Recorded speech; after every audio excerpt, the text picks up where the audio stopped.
5 seconds to go.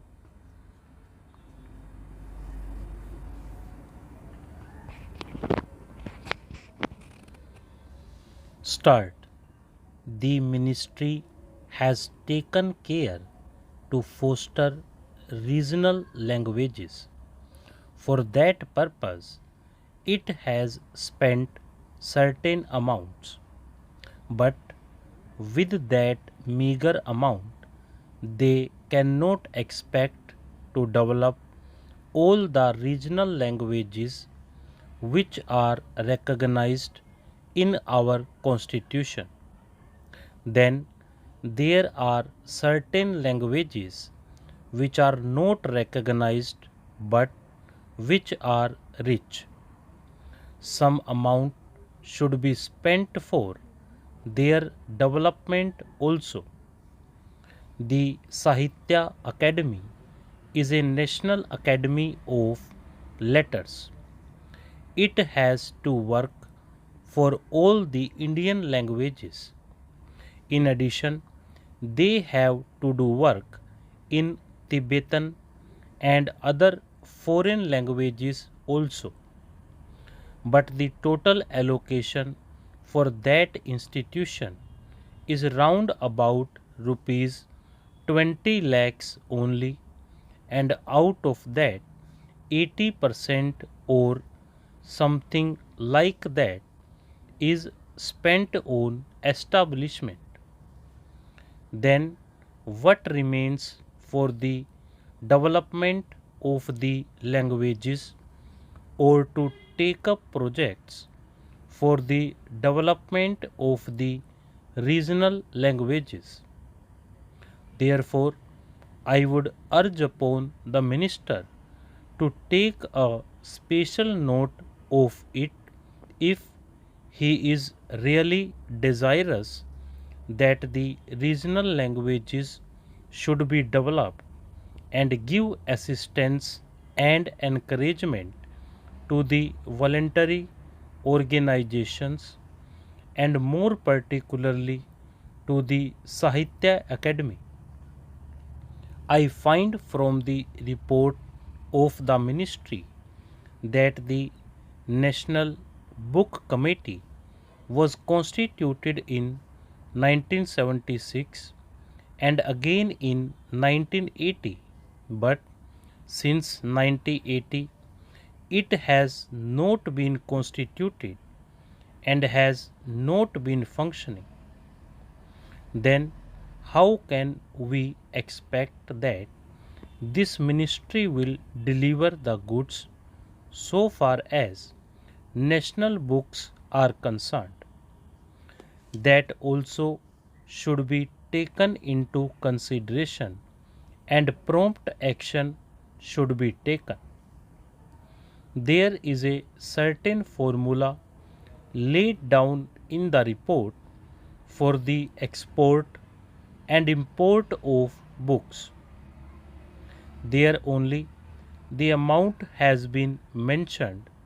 Nothing has been mentioned about the quality or the nature of the book which can be imported or exported.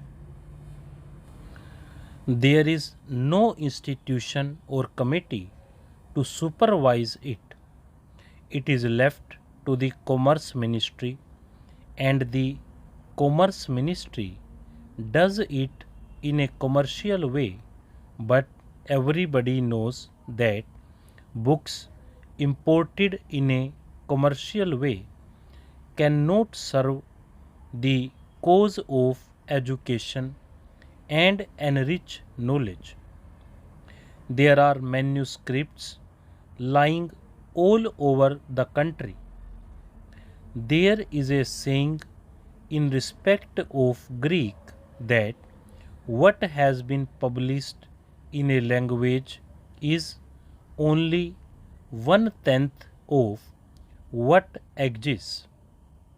So far as Sanskrit and other regional languages are concerned, what has been published is only 1/20th of the manuscripts lying all over the country. So far as education is concerned, we are entering a new phase.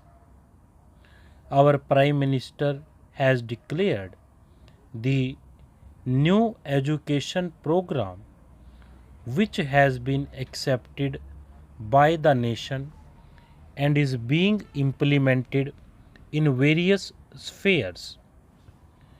I would request the minister here to devise ways and means for the involvement of the teachers and students in the speedy implementation of this program.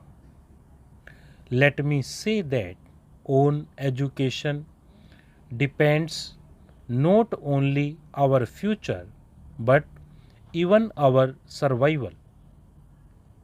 I do not think we have realized this obvious truth, but sometimes even an obvious truth has to be repeated. If that is so, I would like to ask my dear and esteemed friend, the Education Minister, and his able colleague, whether they and we together have really succeeded in giving priority to education, educational programs, and allot them adequate funds. Of course, for education, the funds will always be inadequate. But in our country, I find over a period of many years since independence, the funds allotted to education are very meager. One argument advanced is, why do you want to spend more on education and create educated unemployed? I feel this is a contradiction in terms.